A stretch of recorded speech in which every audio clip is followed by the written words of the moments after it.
Hello everyone and welcome back to my channel. So I originally wanted to do sort of a get ready with me type of video, just showcasing what I've been using regularly in October, so October favorites, as well as incorporating some newer products that I've acquired and have been using and just, first impressions. But unfortunately that video would be too long and apparently I didn't have enough storage on my iPad to do it, and either way, so I'm just going to show you how I do my eyeshadow then today, as well as talking a little bit about my October favorites.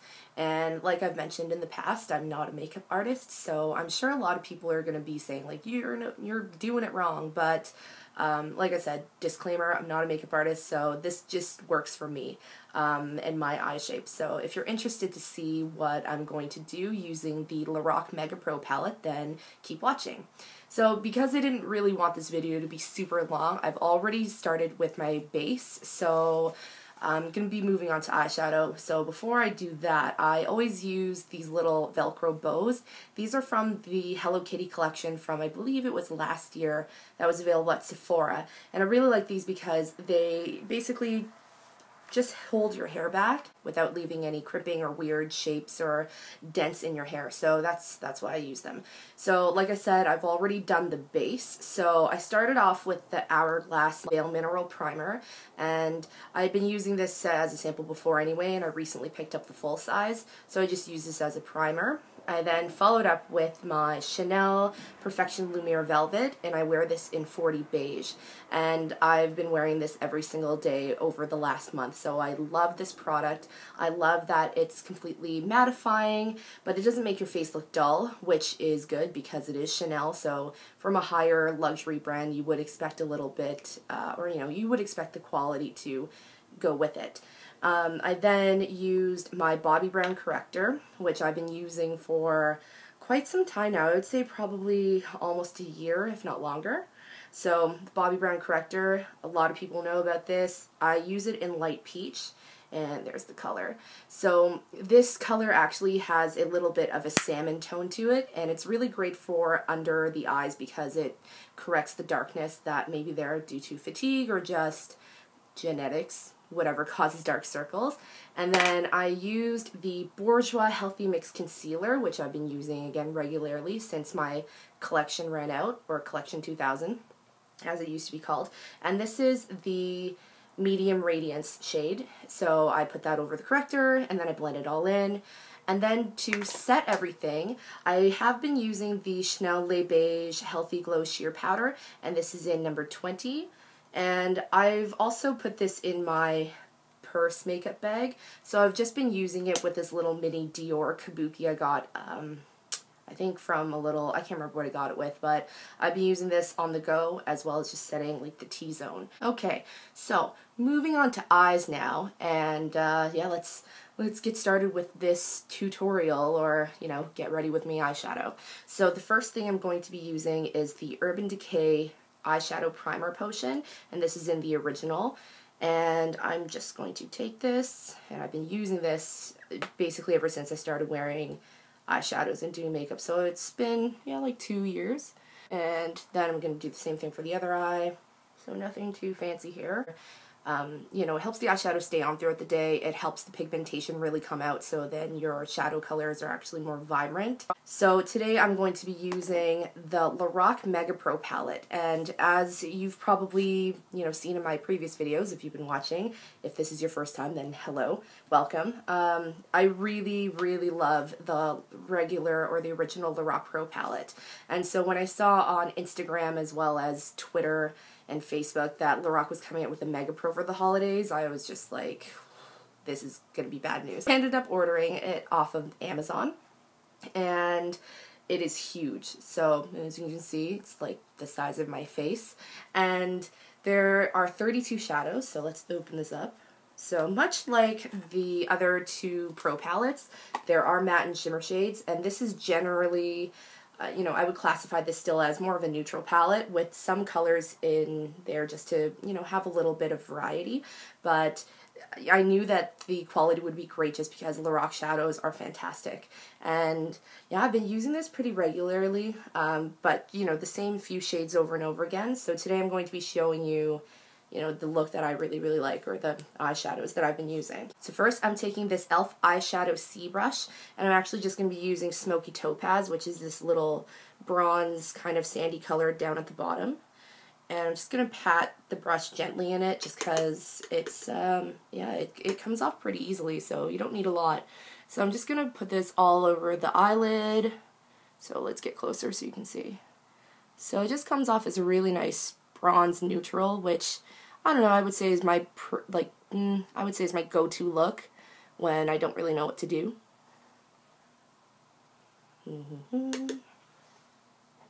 I'm trying to look in the, I'm going to try to look at the camera, but no, I'm not even going to try to look at the camera. I'm going to look at the screen so I know what I'm doing so I don't end up looking totally crazy.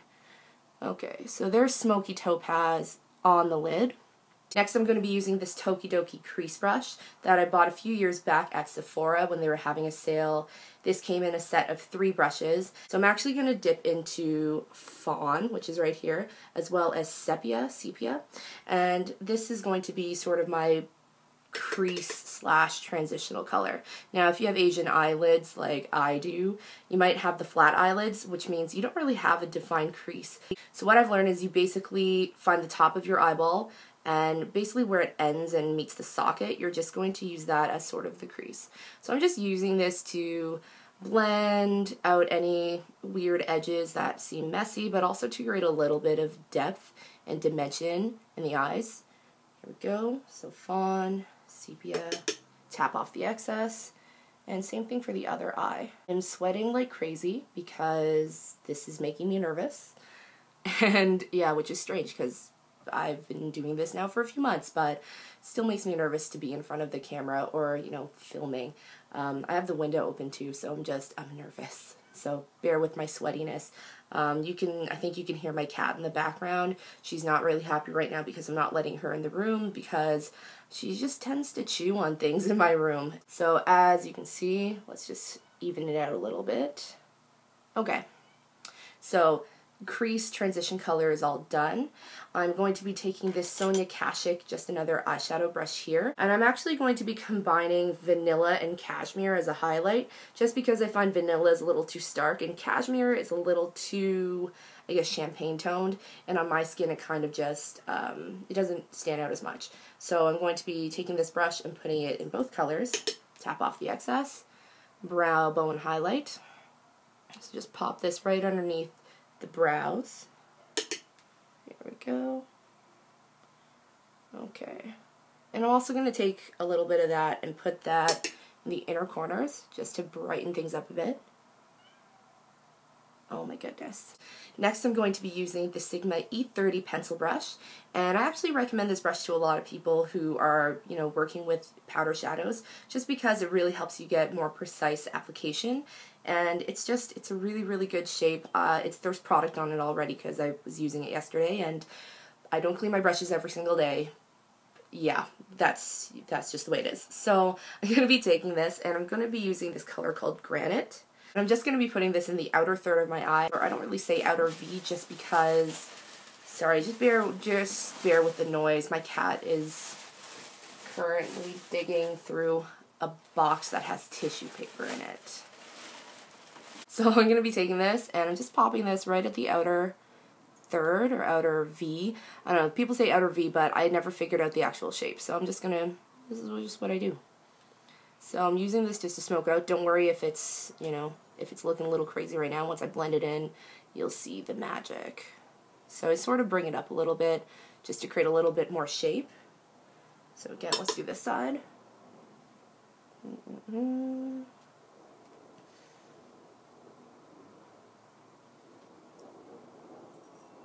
Looks a little uneven. It's hard doing makeup when you're staring at a screen instead of the mirror, as this is a bit further away.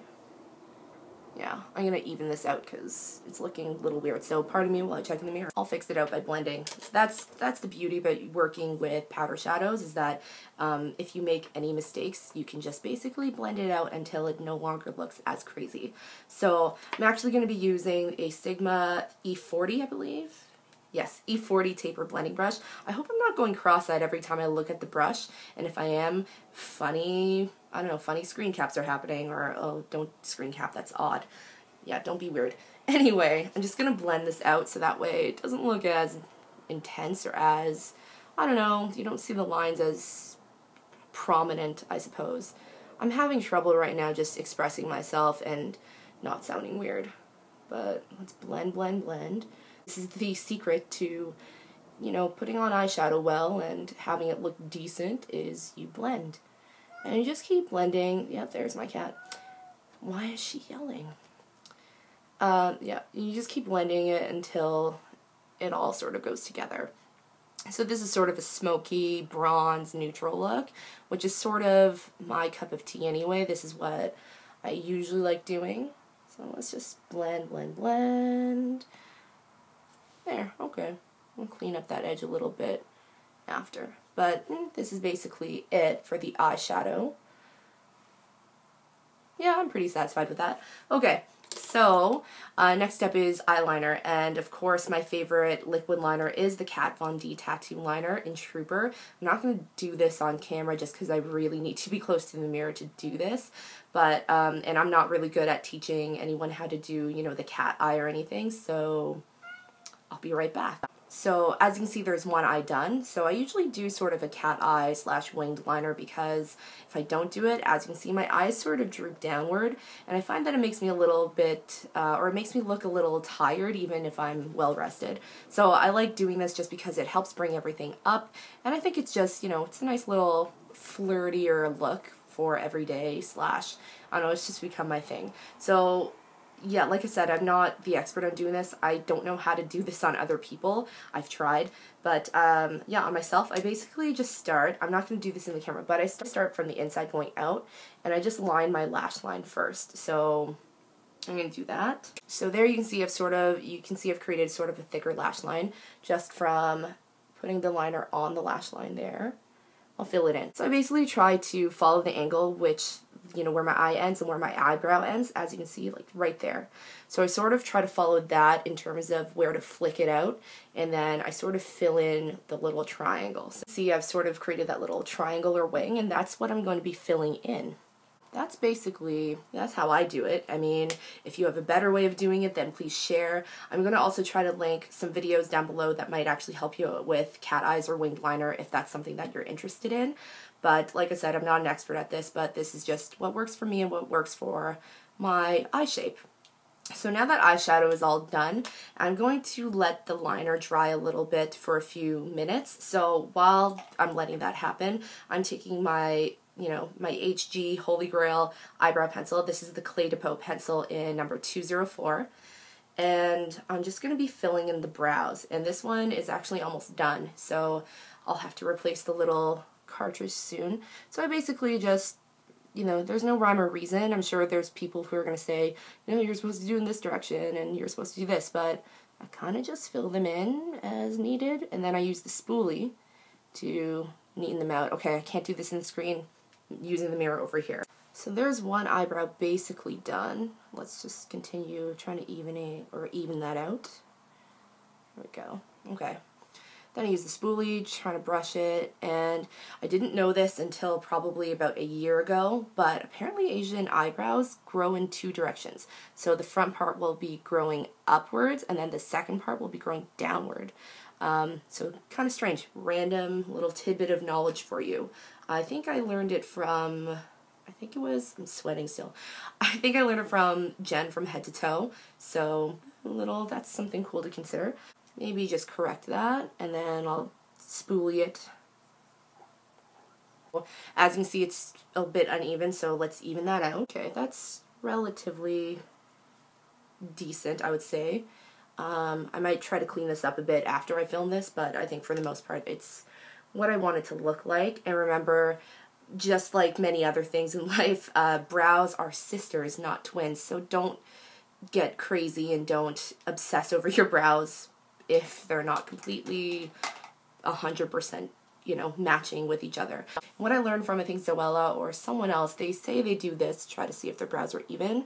So mine are still a little bit uneven, but I'm going to, for the sake of keeping this going, I'll fix them later. Next step is blush.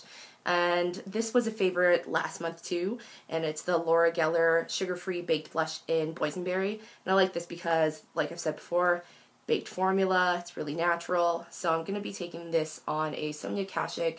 This is the multi-purpose angled brush, I believe. And I like this because it's very, very dense, and it has an angled bristles. So I'm going to take this excess, always tap off the excess.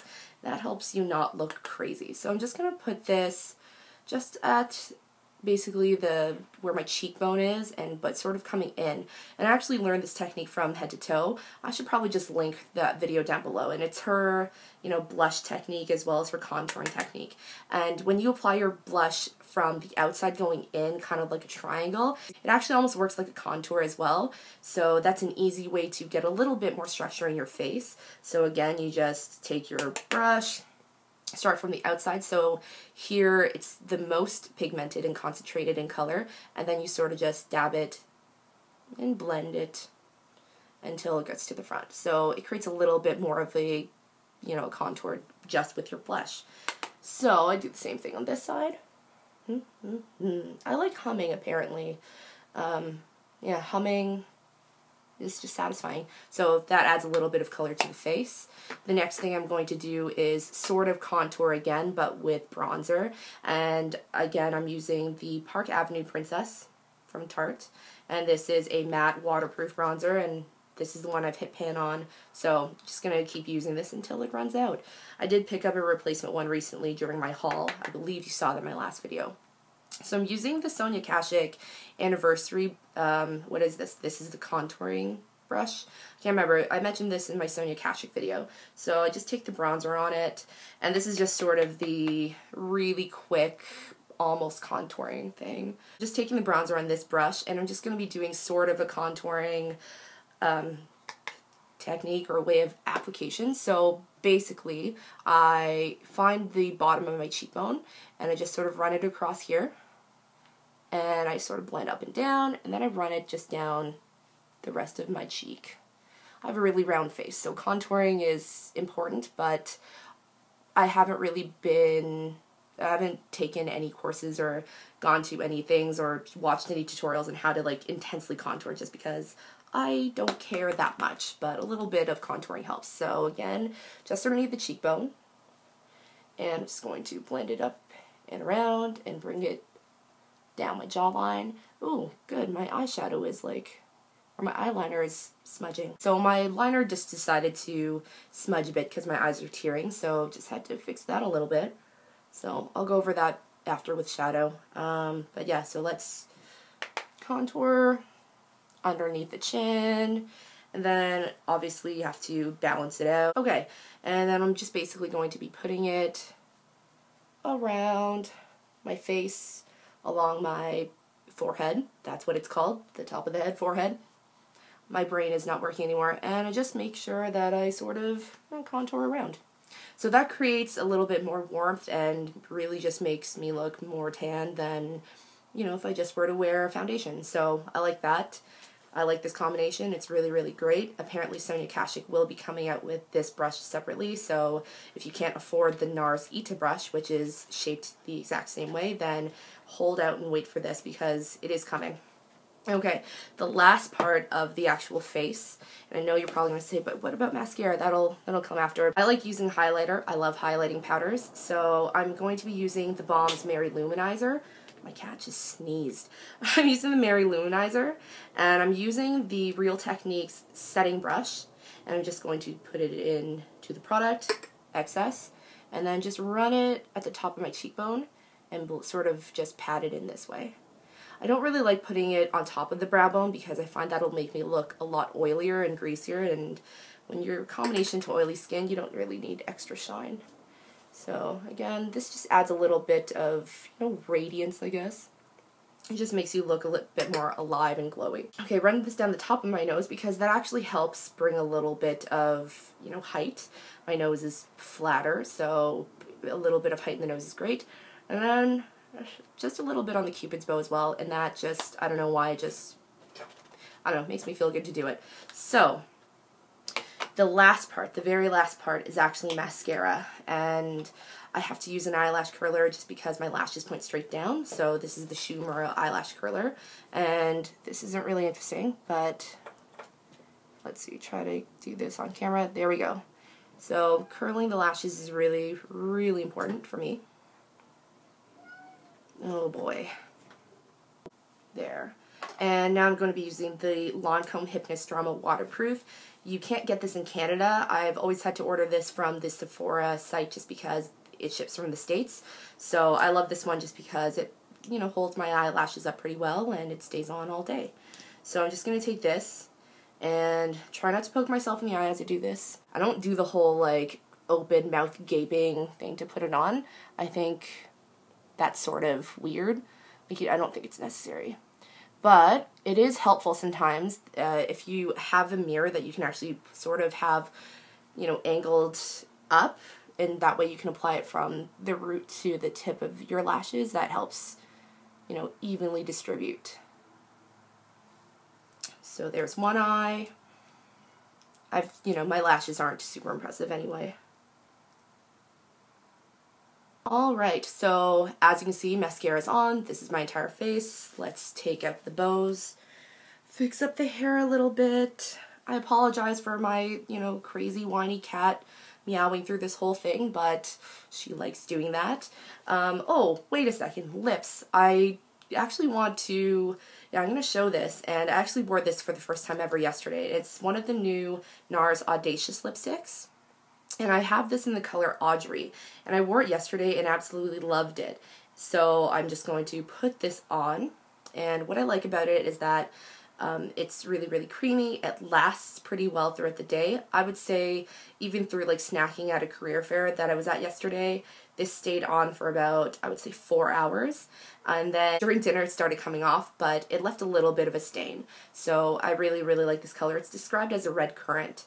And these are fantastic. So if you're looking for a new lipstick and you don't want to go as high-end as something like Chanel or Dior, although this was still a little bit. So it's still a little bit higher in terms of price, but I would say this is a good alternative. So let's put this on. Oh gosh, okay. Let me do this in the mirror. So there's the NARS Audacious lipstick in Audrey. I love it. I think that, you know, it goes pretty well with my skin, and it's just a really nice you know, variation of red that's not actually super bold and out there, and I would say that it's even a little bit more wearable because it's, you know, slightly warmer and toned, and I think it's pretty flattering. And so if you're looking for a really easy way to sort of update your makeup routine or sort of jazz it up for the fall / winter, then definitely go for more of a, you know, bolder lip in terms of like a really rich red, or even what's really, I guess, hot this season is the whole wine and like brown toned mauves and so on. The new NARS Audacious lipsticks are pretty fantastic. I like that there's sort of a magnetic closure, and it's just, you know, there's nothing more satisfying than a brand new lipstick, just the shape of it. So yeah, I don't know, that's about it for now. If you have any questions about any of the products, then feel free to leave a comment down below. And I don't know, I hope you enjoyed this, and, you know, maybe in the future I'll do more tutorials, or maybe I'll share my, you know, base makeup routine. I don't know, leave a comment if you have any suggestions. But either way, thanks for watching, and I'll see you next time. Bye!